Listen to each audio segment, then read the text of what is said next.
Bismillahirrahmanirrahim. Assalamualaikum warahmatullahi wabarakatuh. Waalaikumsalam warahmatullahi wabarakatuh. Alhamdulillahilladzi arsala rasulahu bil huda wa dinil haqq liyudhhirahu 'alad dini kullihi wa kafa billahi shahida. Asyhadu an la ilaha illallah wahdahu la syarikalah wa asyhadu anna Muhammadan 'abduhu wa rasuluhu alladzi la nabiyya ba'dah. Arsalahu bil haqq basyira wa nadhira baina yaday sa'ah man yuti'illaha wa rasulahu faqad rasyid wa man ya'sihima fa innahu la yadurru illa nafsah wa la yadurruha syai'an. Allahumma salli ala Muhammad wa ala ali Muhammad kama sallaita ala Ibrahim wa ala ali Ibrahim wa barik ala Muhammad wa ala ali Muhammad kama barakta ala Ibrahim wa ala ali Ibrahim fil alamin innaka Hamidum Majid. قال الله تعالى في كتابه الكريم أعوذ بالله من الشيطان الرجيم بسم الله الرحمن الرحيم يا أيها الذين آمنوا اتقوا الله حق تقاته ولا تموتن إلا وأنتم مسلمون يا أيها الذين آمنوا اتقوا الله وقولوا قولا سديدا يصلح لكم أعمالكم ويغفر لكم ذنوبكم ومن يطع الله ورسوله فقد فاز فوزا عظيما سبحانك لا علم لنا إلا ما علمتنا إنك أنت العليم الحكيم صدق الله أما بعد فيا عباد الله hadirin wal hadirat jamaah Masjid Asy-Syifa anu sami-sami miharap keridhaan tur ampunan ti Allah Subhanahu wa taala. Pertama-tama marilah kita senantiasa mengungkapkan rasa syukur kita kehadirat Allah Subhanahu wa taala yang mana hingga malam ini kita masih diberikan kesehatan, kekuatan, kemampuan, ringan langkah menuju tempat ibadah. Terutama Allah masih memberikan modal yang sangat berharga kepada kita, yakni Allah masih memberikan jatah usia kepada kita. Semoga jatah usia kita semakin bermakna dan semakin diberkahi Allah Subhanahu wa taala. Amin ya Allah ya rabbal alamin. Salawat beserta salam semoga tetap tercurah limpah kepada tauladan umat ini, yakni Nabi Muhammad sallallahu alaihi wasallam, juga kepada keluarga-keluarganya, kerabat-kerabatnya, sahabat-sahabatnya, hingga kita semua selaku umatnya yang tetap mengikuti jejak langkah Nabi hingga kita insyaallah akan mendapatkan syafaat Nabi Muhammad sallallahu alaihi wasallam. Amin ya Allah ya rabbal alamin. Alhamdulillah, insyaallah pada kesempatan kali ini kita akan mengkaji dengan tema nilai-nilai spiritual dalam perayaan Hari Raya Idul Adha. Tentu nilai spiritual ini harus kita ungkap, ya, bagaimana nilai-nilai tersebut akan menjadikan dalam pelaksanaan Idul Adha kita tentu akan mendapatkan pelajaran yang sangat bernilai spiritual di hadapan Allah Subhanahu wa taala dan juga untuk keberlangsungan kehidupan kita di dunia sampai kelak di akhirat. Baik, sebagai mukadimah mari kita awali dengan surat Ali Imran surat ketiga ayat 96 97.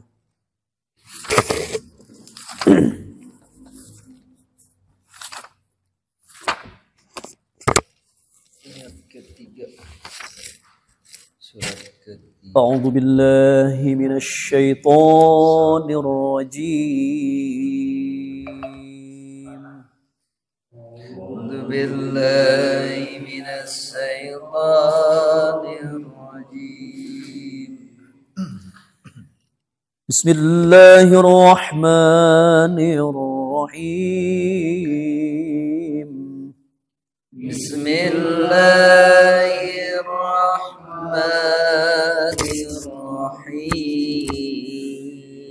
إن أول بيت وضع للناس للذي ببكة مباركا وهدى للعالمين إن أول بيت وضع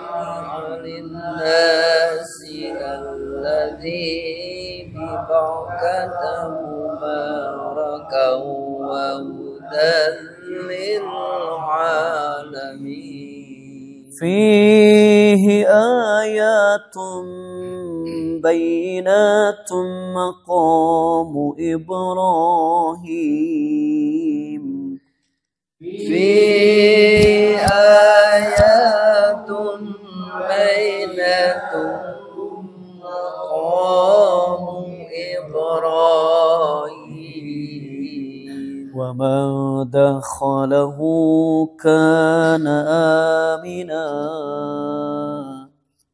ومن دخله كان آمنا ولله على الناس حج البيت من استطاع إليه سبيلا ولله على الناس حج البيت من استطاع إليه سبيلا ومن كفر فإن الله غني عن العالمين ومن كفر فإن الله غني عن العالمين صدق الله العظيم. Bismillahirrahmanirrahim.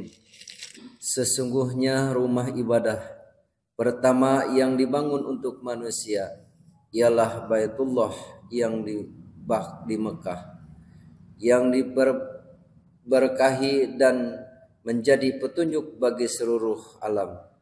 Di sana terdapat tanda-tanda yang jelas, di antaranya makam Ibrahim.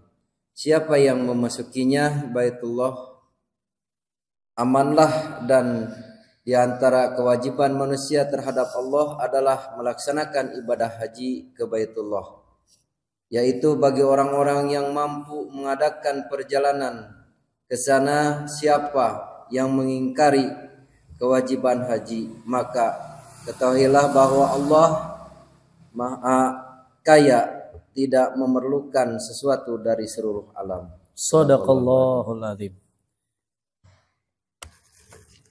Allah Subhanahu wa taala menginformasikan kepada hambanya bahwa sesungguhnya rumah yang mula-mula dibangun untuk tempat beribadah, yakni untuk beribadah bagi manusia, lalladzi bi Bakkah mubarakah, ialah Baitullah yang di Bakkah, yaitu di Mekah, mubarakan yang diberkahi, wahudan dan menjadi petunjuk, lil alamin bagi seluruh alam. Nabi Ibrahim alaihissalam tercatat ya selaku nabi yang membangun Ka'bah.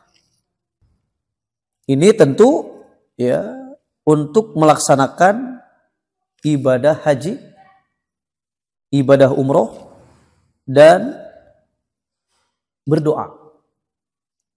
Setelah itu Nabi Ibrahim alaihissalam ya menghancurkan berbagai bentuk berhala yang menjadi sesembahan warga masyarakat pada zaman itu, yang mereka simpan di sekeliling Ka'bah.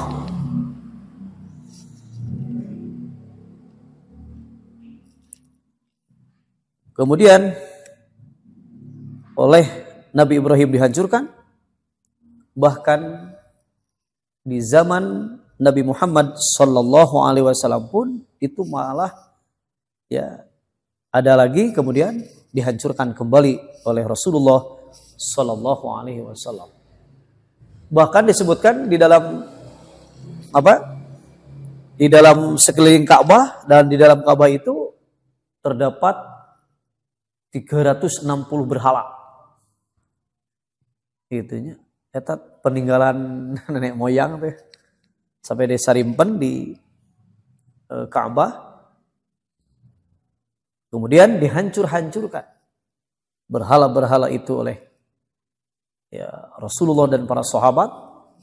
Bahkan di dalam riwayat ya muncul satu makhluk mun orang murid jurigna teh keluar gitunya gitu. Begitu dia hancurkeun gitu. Dan itu ya bisa dikalahkan ya oleh para sahabat Rasulullah sallallahu alaihi wasallam yang kuat dalam ketauhidannya, insyaallah. Kemudian Mekah sebagai disebutkan dalam ayat ini hudan dan menjadi petunjuk lil alamin bagi seluruh alam, bagi semua manusia. Kenapa Baitullah menjadi petunjuk? Ya, termasuk ada yang memahami bahwa di antara petunjuk pelaksanaan ibadah itu termasuk petunjuk bagaimana pelaksanaan saum yang akan dilaksanakan ya di luar Arab. Nah, jadi patokannya adalah ya di Mekah. Seperti yang akan kita hadapi saum Arafah. Walaupun kontroversi ya, walaupun berbagai macam pendapat, namun tentu kita mengambil sebagaimana dalam ayat ini bahwa Mekah itu hudal lil alamin, petunjuk ya. Jadi ada yang berdalil dengan bahwa ya berkaitan dengan hilal saja. Ada yang berdalil dengan ini bahwa ya yang namanya hudan, petunjuk ya ditunjukkan oleh Allah bahwa ya itu petunjuknya. Lihat bagaimana ritual ibadah haji terutama wukuf di Arafah dan di luar Mekah yang tidak menunaikan ibadah haji itu disunahkan saum Arafah. Insya Allah pelaksanaan saum Arafah ada yang hari Sabtu dan ada juga yang hari Minggu. Itu dua-duanya ada argumen. Tidak usah diperselisihkan.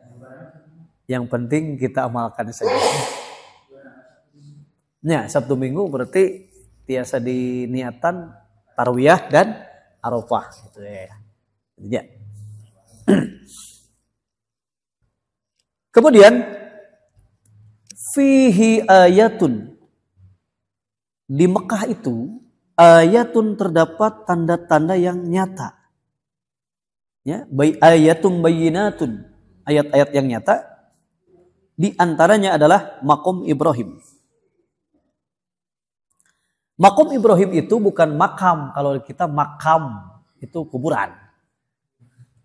Maqam itu artinya tempat Nabi Ibrahim alaihissalam berdiri membangun Ka'bah. Sehingga kan Maqam Ibrahim itu ada bekas telapak kaki Nabi Ibrahim.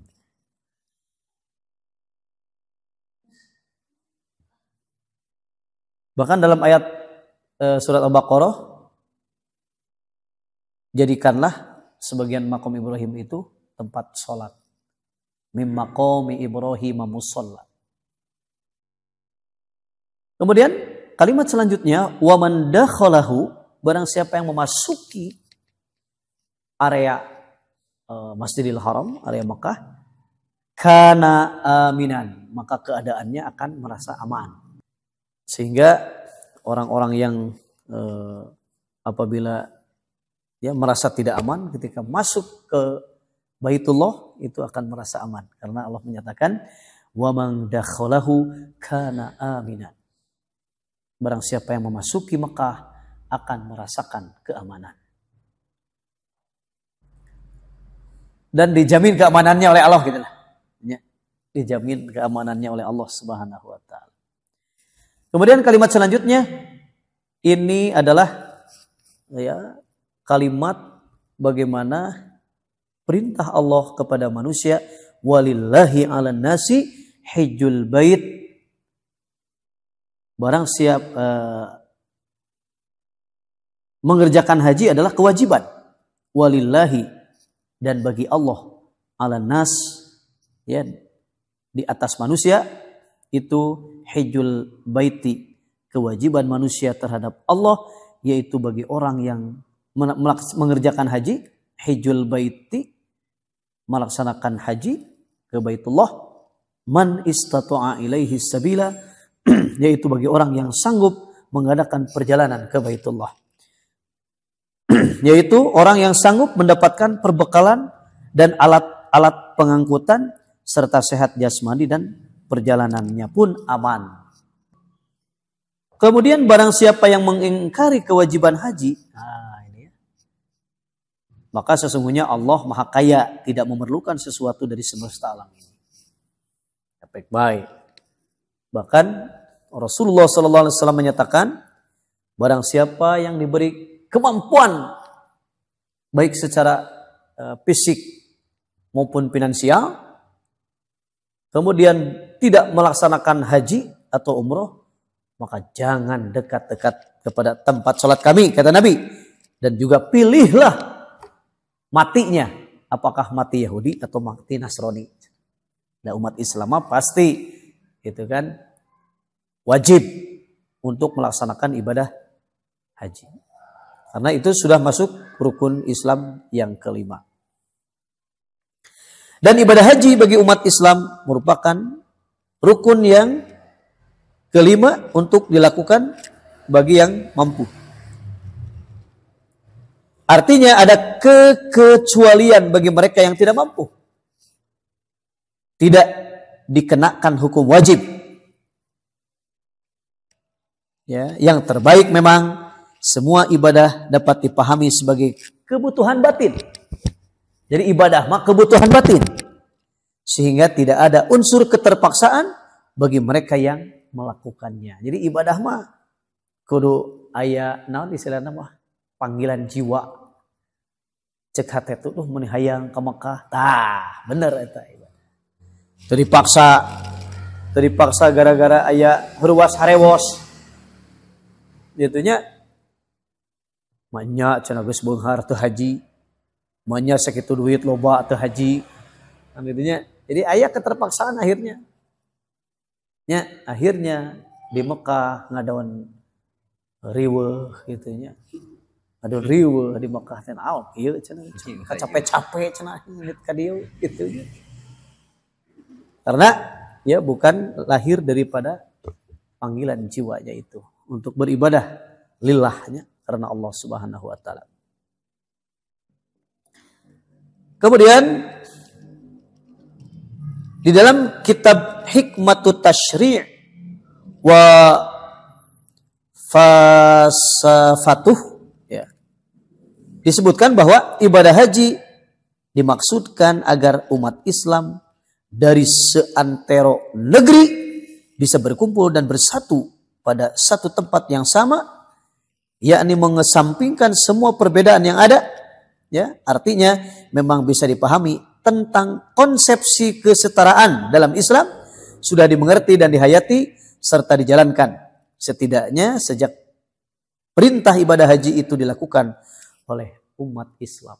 Maka ketika sudah berkumpul di Mekah mah itu ditanggalkannya jabatan, itu kekayaan, semua harus seragam, memakai kain putih, itu kan, dengan lafaz talbiyah memenuhi panggilan Allah, ya, dengan mengucapkan talbiyah itu kan panggilan, memenuhi panggilannya labbaik Allahumma labbaik labbaik la syarika lak labbaik innal hamda wan ni'mata laka wal mulk la syarikalah.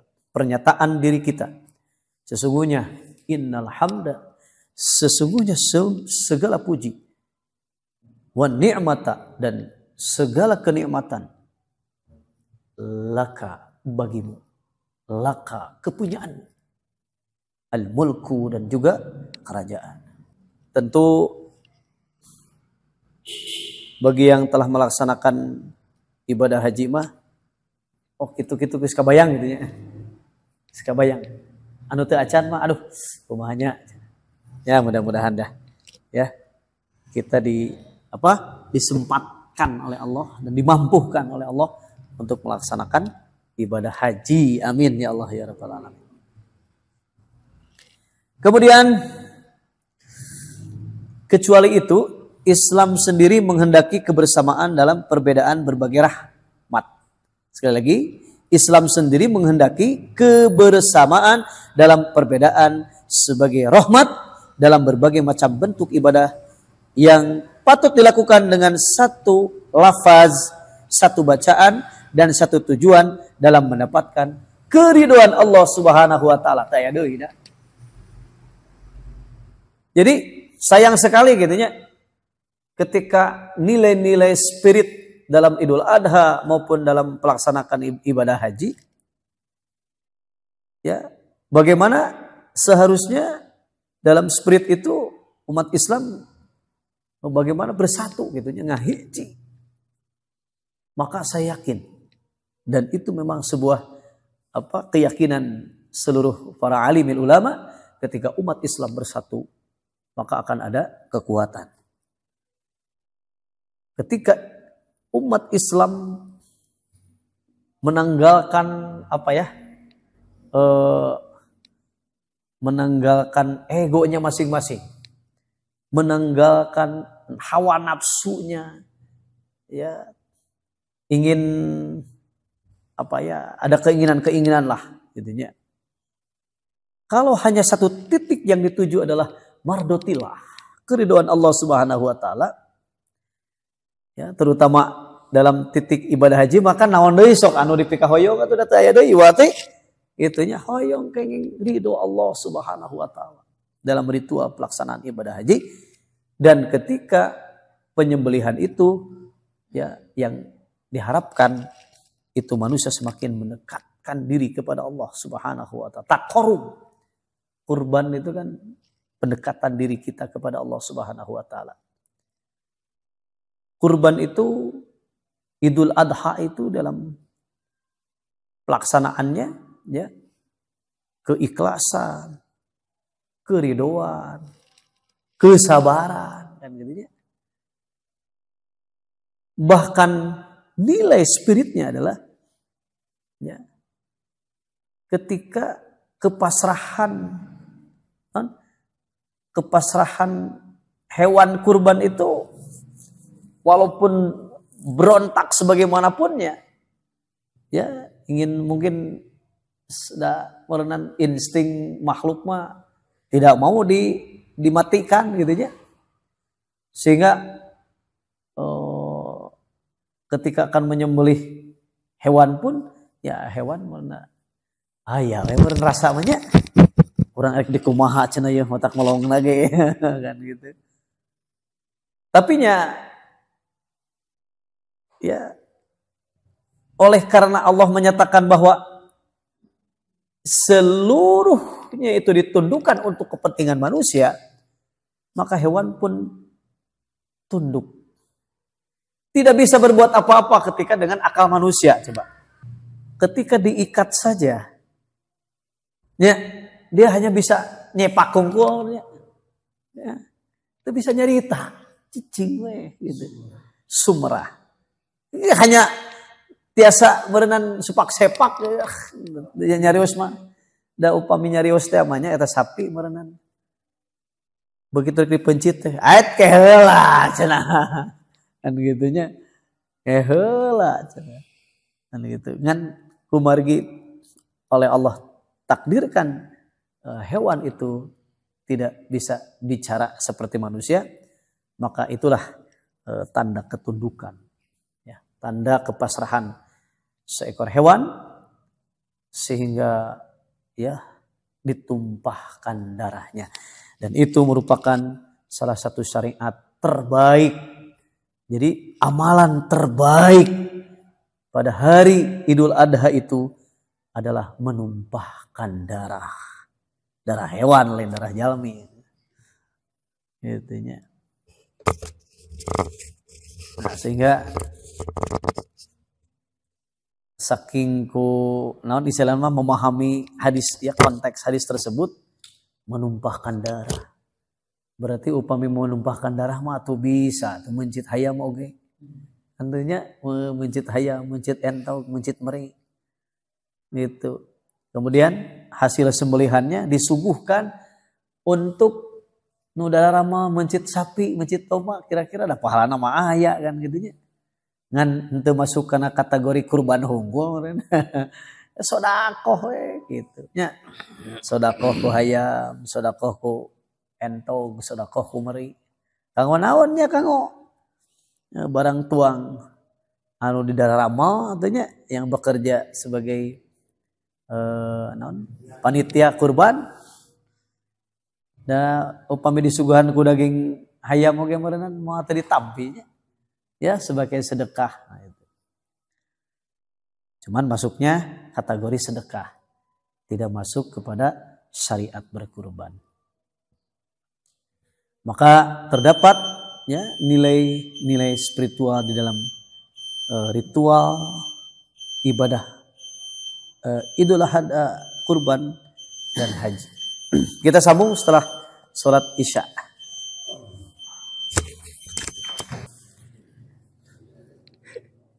Alhamdulillah, mari kita lanjutkan kembali. Di dalam rangkaian ibadah haji ini pun umat Islam patut mengingat serta merenungkan bagaimana tauladan yang telah dilakukan oleh Nabi Ibrahim alaihissalam bersama Nabi Ismail serta ibunya Siti Hajar. Itu yang sangat tekun dan taat dengan semua perintah-perintah Allah. Sehingga mereka banyak memperoleh barokah. Dan tentu mukjizat yang tidak diperoleh oleh banyak orang termasuk para nabi yang lain. Makanya Nabi Ibrahim itu diberi gelar Khalilullah, kekasih Allah, dan juga yang mempunyai ulul azmi. Ya, ulul azmi. Nah, maka di sini ketaatan hanyalah milik Allah, sehingga Nabi Ibrahim alaihissalam senantiasa mentaati Allah Subhanahu wa taala dan juga mensyukuri nikmat-nikmatnya. Kita perhatikan surat 16, surat An-Nahl ayat 120 sampai 122. A'udzu billahi minasy syaithanir rajim. A'udzu billahi minasy syaithanir rajim. Bismillahirrahmanirrahim. Bismillahirrahmanirrahim. Inna Ibrahim kana ummatan qanitan lillahi hanifa. Inna Ibrahim kana ummatan qanitan lillahi حنيفا ولم يك من المشركين حنيفا ولم يك من المشركين شاكرا لأنعمه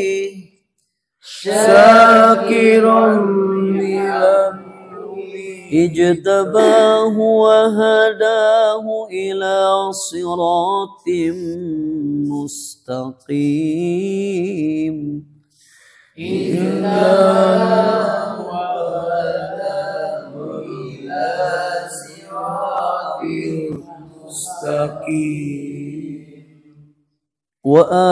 وآتيناه في الدنيا حسنة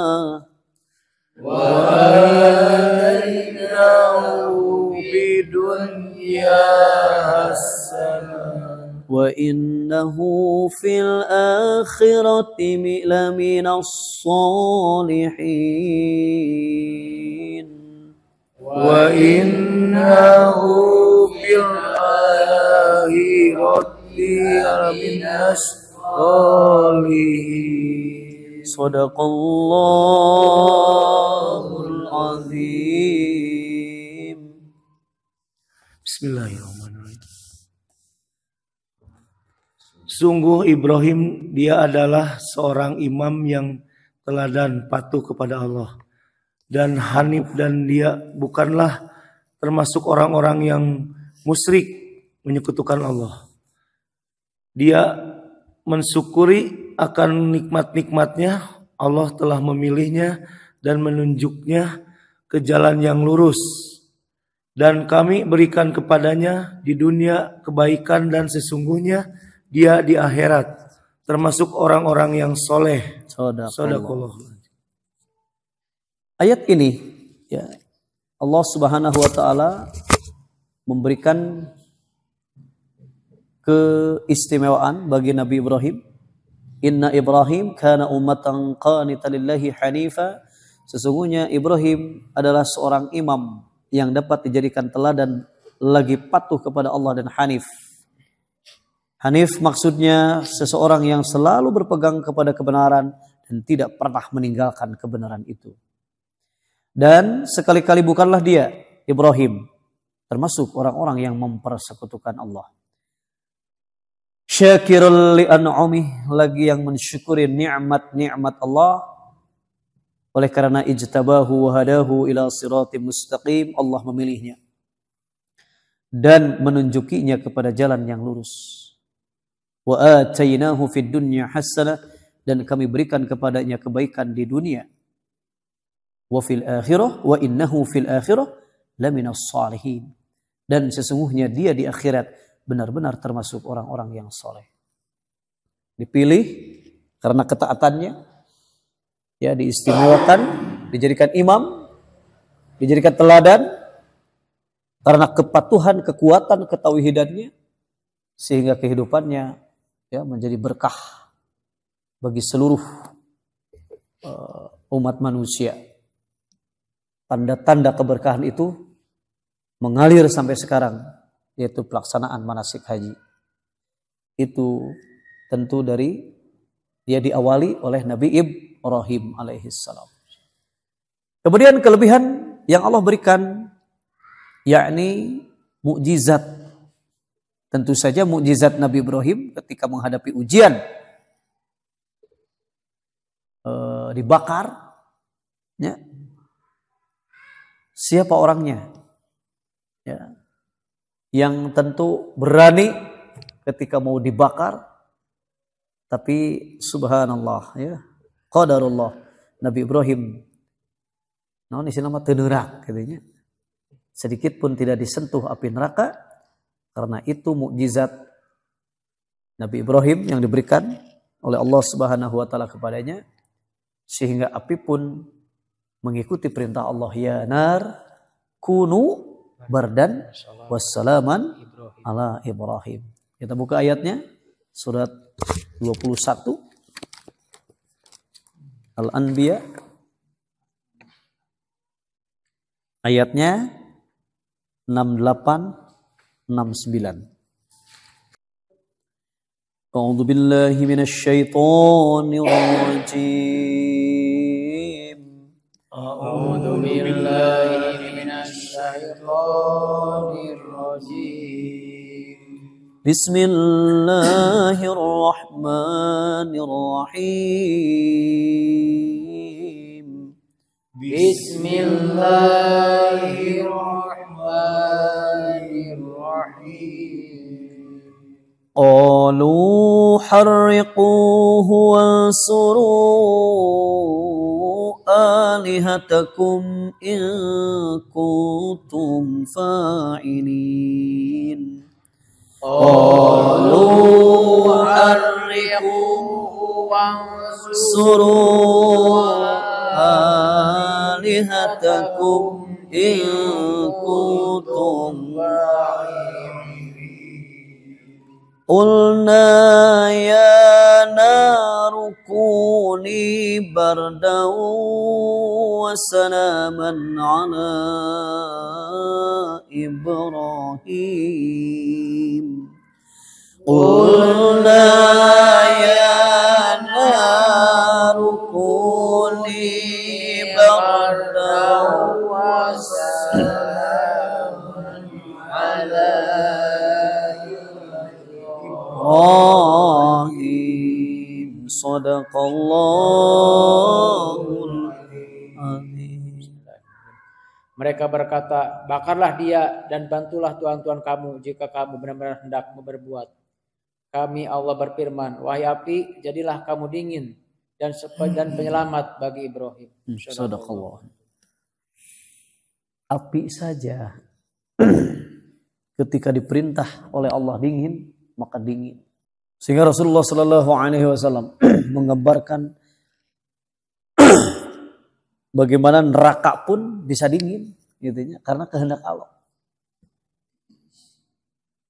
Neraka yang bergejolak, ya kan sifat nar itu panas, tetapi kata Nabi neraka bisa menjadi dingin Allah jika Allah berkehendak. Sebagaimana Rasulullah SAW menceritakan ya 3 orang yang protes kepada Allah. Yang pertama orang yang Buta. tuli. Tidak mendengar seruan. Kan ayat alasan. Intinya ya Allah kelak di akhirat protes kepada Allah. Ketika Islam datang, saya teka dengi. Teka kuping. Duka naon dengan kikituan yang kungkul. Naon atau diceritakeun nanti terang. Kemudian yang kedua adalah orang yang gila, orang yang hilang ingatan. Orang yang sudah tidak sadar. Ya, dia berkata, "Ya Allah, ketika Islam datang, aku sedang dilempari batu oleh anak-anaknya." Maksudnya malah teringat gitu, teemut. Ketika Islam datang, aku tidak ingat. Itu orang gila. Kemudian yang ketiga, itu di masa fatroh. Masa fatroh adalah masa di mana tidak ada yang memberi peringatan. Jadi aya nu mamagahan we. Eta di masa-masa fatroh. Yaitu masa fatroh itu kekosongan setelah Nabi Isa ya diangkat oleh Allah.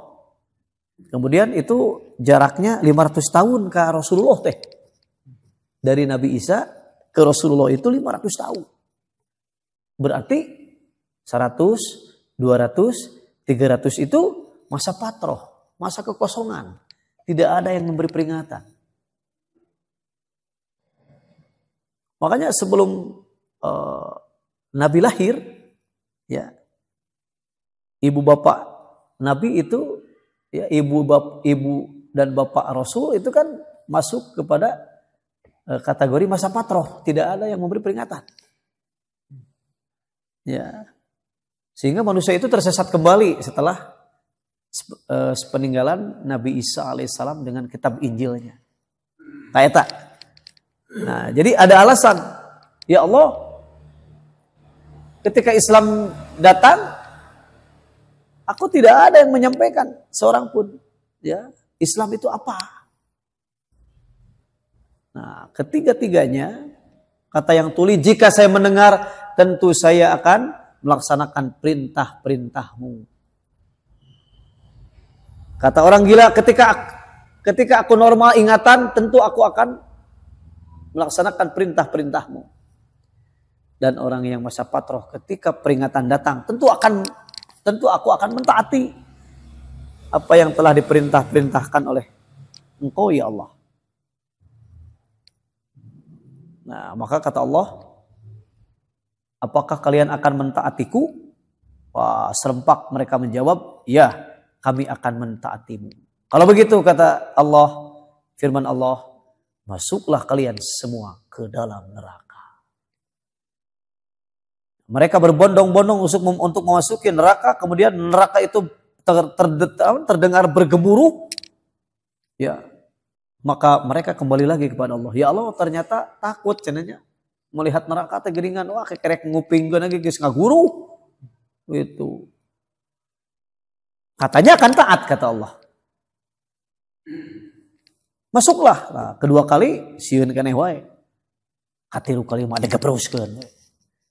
Itu. Maka kata Nabi, jika saja mereka yang 3 golongan itu taat kepada Allah dengan perintah yang pertama, niscaya neraka akan dingin. Itu. Ya, demikian pun api yang telah membara akan membakar Nabi Ibrahim alaihissalam, akan tetapi Allah perintahkan, qulna, kami berfirman, ya nar, wahai api, kuni bardan, jadilah engkau dingin, wassalaman, dan menjadi keselamatan. Kalau berhenti di ya nar kuni bardan, wahai api dingin, tentu akan menggigil kalau tidak menjadi keselamatan. Kalau hanya bardan saja, maka dilanjutkan dengan bardan wassalaman, dingin serta menjadi keselamatan bagi Ibrahim. Itu mukjizat yang tidak diberikan kepada seorang manusia pun dan juga kepada para nabi pun. Mukjizat Nabi Ibrahim alaihissalam. Kemudian mukjizat yang selanjutnya adalah ketika Allah Subhanahu wa taala menguji Nabi Ibrahim untuk menyembelih anaknya, ya, Nabi Ismail alaihissalam. Maka tentu ya ujian untuk menyembelih anaknya Nabi Ismail yang sangat dramatis itu, sehingga upacara penyembelihan dapat terus dilakukan dengan mukjizat, digantinya sosok Nabi Ismail oleh malaikat dengan seekor sembelihan yang besar, yang kini menjadi bagian dari serangkaian perayaan Hari Raya Idul Adha bagi kita umat Islam sampai hari ini, untuk berusaha menyembelih hewan kurban pada setiap perayaan Lebaran Haji atau Hari Idul Adha yang akan datang. Perayaan Hari Raya Idul Adha diawali dengan sholat Id berjamaah hingga melakukan penyembelihan hewan kurban sebagai simbol dari keikhlasan untuk berkurban dengan membagikan daging hewan kurban itu kepada fakir miskin atau mereka yang tidak mampu, agar dapat ikut menikmati makan daging yang mungkin sangat jarang dapat mereka lakukan. Sehingga ya kalau dirangkum kenikmatan di dunia itu hanya 3. Yang pertama makan daging, cek nu beuki. Yang kedua adalah nunggang daging, tong suudon, numpak onta, numpak kuda.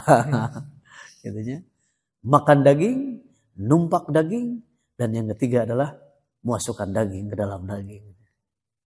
Laras Pak? Apa? Memasukkan daging ke dalam daging. Itu kenikmatan di dunia hanya 3. Naon cenah Pak tadi? Naon teh?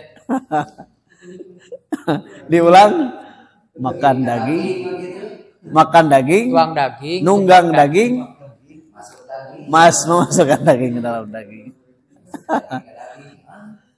Jadi selamat menikmati daging nanti. Namun Allah Subhanahu wa taala mengingatkan, bukan daging dan darah yang sampai kepada ridho Allah. Wah, iya luar biasanya tafsirna. Ini tuh bantahan ayat ini, ya, ayat ini menjadi bantahan. Coba diperhatikan kembali surat 22. Surat 22 ayat 37. 22:37. Ya, surat 22 ayatnya 37. A'udzu billahi minasyaitonir rajim. A'udzu billahi minasyaitonir rajim. Bismillahirrahmanirrahim.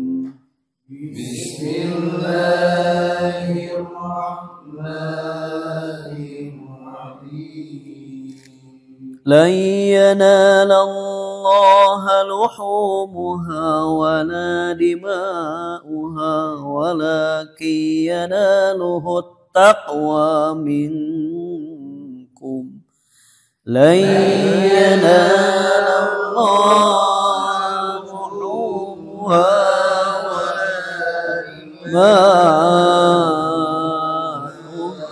ولكن يناله التقوى منكم كذلك سخرها لكم لتكبروا الله على ما هداكم كذلك سخرها لكم لتكبروا الله على ما هداكم وبشر المحسنين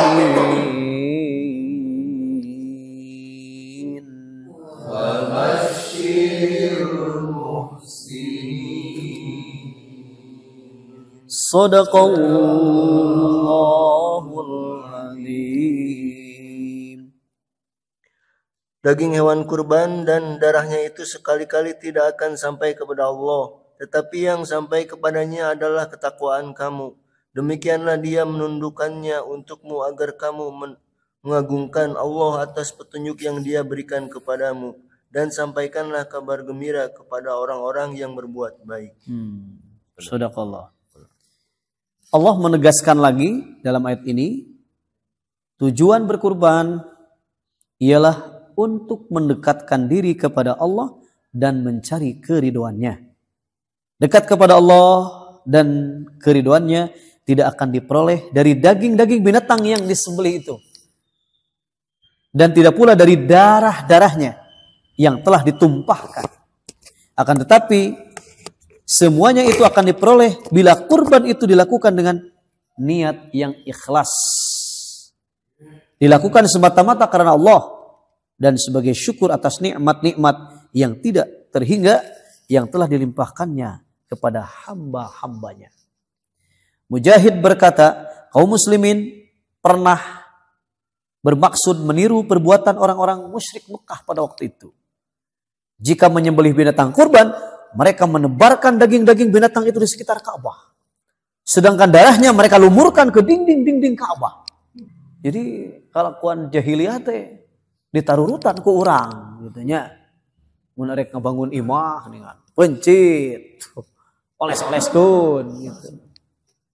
Itu perbuatan-perbuatan jahiliyah.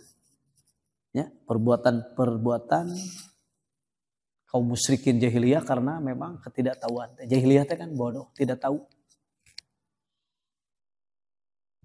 Jadi jika mereka menyembelih binatang kurban, mereka menebarkan daging-daging binatang itu di sekitar Ka'bah, sedang darahnya mereka lumurkan ke dinding-dinding Ka'bah dengan maksud mencari keridhaan Tuhan-Tuhan yang mereka sembah. Supaya ridho dengan Tuhan-Tuhan yang mereka sembah. Maka dengan turunnya ayat ini, maka kaum muslimin mengurungkan maksudnya itu. Jadi kaum muslimin oke hampir-hampir rek nurutan nih. Asugane menang barokah cenah yo. Dinu daging-daging teh di ieu heula urangnya. Dikeplak-keplak heula kanu ieu. Kanu Ka'bah. Wah, sama meh dituang teh. Ameh barokah. Nya darahna dilumur-lumurkan. Ternyata itu adalah disanggah oleh ayat ini bahwa daging-daging hewan kurban dan darahnya itu sekali-kali tidak dapat mencapai keridhaan Allah, tetapi ketakwaan dari kamulah yang dapat mencapainya. Maka kata Nabi, sebelum darah menetes ke tanah, maka pahala ketakwaan sudah sampai, sudah tetap di sisi Allah. Wasabatal ajru. Sudah tetap di sisi Allah, sudah diterima oleh Allah Subhanahu wa taala. Allah Subhanahu wa taala menegaskan pula bahwa dia telah memudahkan binatang kurban bagi manusia, mudah didapat, mudah dikuasai, dan mudah pula untuk disembelih. Dengan kemudahan-kemudahan itu, manusia seharusnya tambah mensyukuri nikmat yang telah dilimpahkan Allah kepada mereka, serta mengagungkannya karena petunjuk-petunjuk yang telah diberikan oleh Allah. Mungkin ya, dulu ketika belum sekarang gitu, kan di kampung-kampung itu pasti setiap rumah ada punya hewan. Ya. Itu hewan ingon-ingon gitu nya. Domba minimal domba lah gitu, minimal domba. Jadi pas Idul Adha teh aya pejitu. Luar biasanya. Dari ayeuna pada kumaha atuh dilemureuh geus hoream ngarit. Ya. Sampai kata Nabi, harta yang terbaik ya di akhir zaman adalah domba atau kambing. Itu jadi maksudnya harta terbaik di akhir zaman adalah binatang ternak. Kenapa? Ya sok we ayeuna nu ya yang berternak sapi, yang berternak kambing, domba, bukan hanya Idul Adha kan kebutuhannya. Itu pasokan makanan setiap hari, bayangkan. Untuk memenuhi nutrisi, ya gizi, itu kan dari hewani, intinya. Ya ini lagi-lagi sebetulnya harus terungkap perekonomian umat teh, gitu.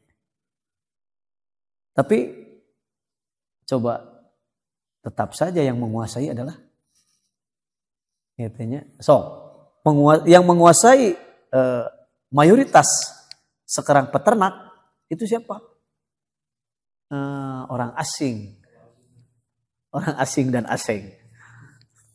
Di Cijapati sampai berapa ribu itu sapi di Cijapati itu milik asing dan asing itu sampai 40.000 ekor. Ada milik haji-hajina seberiji. Aya eta oge. Ya, milik haji-hajina mah paling banyak 100 ekor. Sudah kelabakan itu untuk mencari makanannya, pakannya itu. Nah,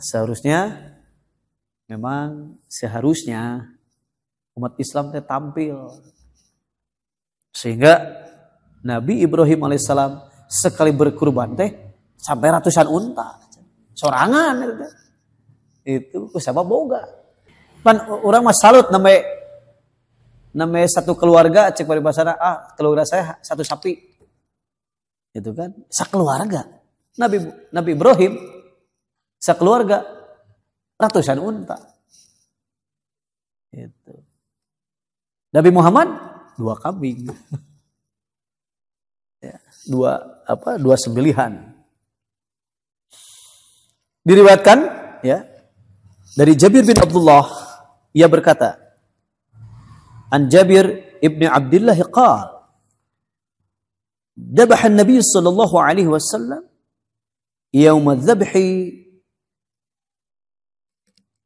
قبشين 2 kibas, 2 domba.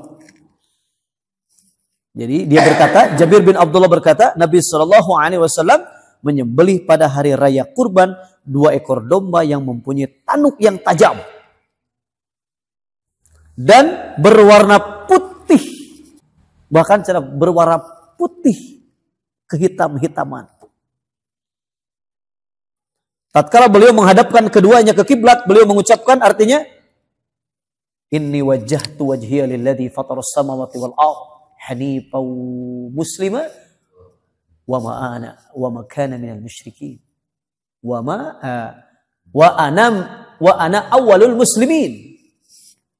Nah, eta oge kieunya aya sunahna kitu teh. Itu ketika menghadapkan teh inni wajjahtu wajhiya. Tentu itu kan bagi yang kurban. Afdolnya bagi yang kurban. Da afdol nama yang kurban yang menyembelih teh. Anu sabab kekereknya ke pedogo ge geus ngalaper gitu kan. Teu tega aja. Itu sunnahnya sebagaimana Rasulullah SAW, beliau tatkala beliau menghadapkan keduanya ke arah kiblat, berarti betul ini sunnah, menghadapkan ke arah kiblat. Beliau mengucapkan yang artinya, sesungguhnya aku menghadapkan mukaku kepada yang menciptakan langit dan bumi dalam keadaan cenderung kepada agama yang benar, sampai kepada perkataan, dan aku adalah orang yang pertama kali yang menyerah diri, wa ana minal muslimin, dan aku orang yang pertama berserah diri kepada Allah, muslimin. Rasulullah selanjutnya, ya, setelah membaca inni wajjahtu wajhiya lilladzi fataras samawati wal ardh hanifa muslima, ya, wa ana awwalul muslimin.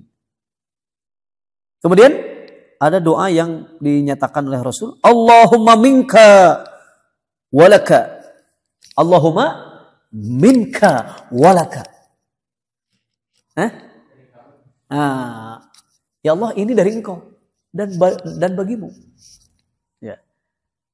Jadi artinya, wahai ya Allah, dari Engkau untuk Engkau. Ya. Allahumma minka walaka an Muhammad wa ala ali Muhammad, an Muhammad wa ummatihi. Bismillahi wallahu akbar. Summa dabaha. Kemudian ya, beliau menyembelihnya. Hadis riwayat Rawahu Abu Dawud, riwayat Abu Dawud. Jadi ada riwayat-riwayat yang ketika penyembelihan teh hazaan disebutkan, hazaan hewan ini dari si ini dari sepulan, hazaan hewan ini dari sepulan, hadaan hewan ini dari sepulan. Ada juga yang meriwayatkan dengan menyebut namamu ya Allah, bismillahi taqabbal min Muhammad wa ala ali Muhammad. Ya Allah, terimalah kurban ini dari Muhammad dan keluarga Muhammad. Bismillahi wallahu akbar. Bismillahi taqabbal min Muhammad wa ummati Muhammad, dan umat Muhammad. Jadi ada beberapa versi ya.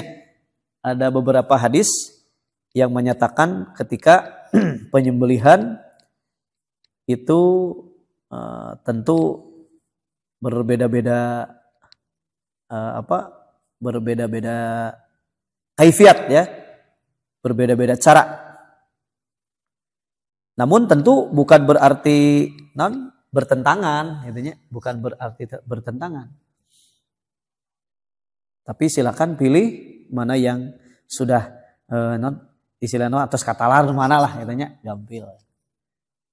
Karena yang akan menjadi menentukan adalah ya penyembelihan secara syariat. Maka tajamkanlah ya golok ya supaya tidak menyakiti hewan ternak.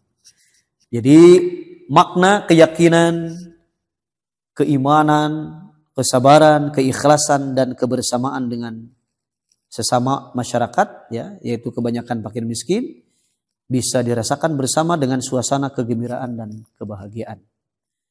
Demikianlah nilai-nilai spiritual dalam acara yang bersifat ritual sebagai ekspresi hubungan dekat manusia dengan Rabb-nya, dengan Allah Subhanahu wa taala, dan hubungan manusia dengan manusia yang lainnya untuk selalu rukun dan damai di dunia ini agar sampai kedamaian ini agar sampai kelak di akhirat, ya di parat ke akhirat ya. Begitulah makna Idul Kurban, hari raya haji, bukan sekadar ritual ibadah rutin setiap tahun, tetapi merupakan perwujudan dari nilai-nilai spiritual ketaatan, pengorbanan, keikhlasan, serta empati terhadap sesama manusia dalam ekspresi keyakinan kita kepada Allah Subhanahu wa taala. Mudah-mudahan ya bahasan ini menjadi hasanah pengetahuan bagi kita dan bermanfaat dunia akhirat. Demikian yang bisa saya sampaikan. Mohon maaf atas kekurangan. Aqulu qouli hadza wa astaghfirullah li wa lakum wal afwa minkum. Wassalamu alaikum warahmatullahi wabarakatuh.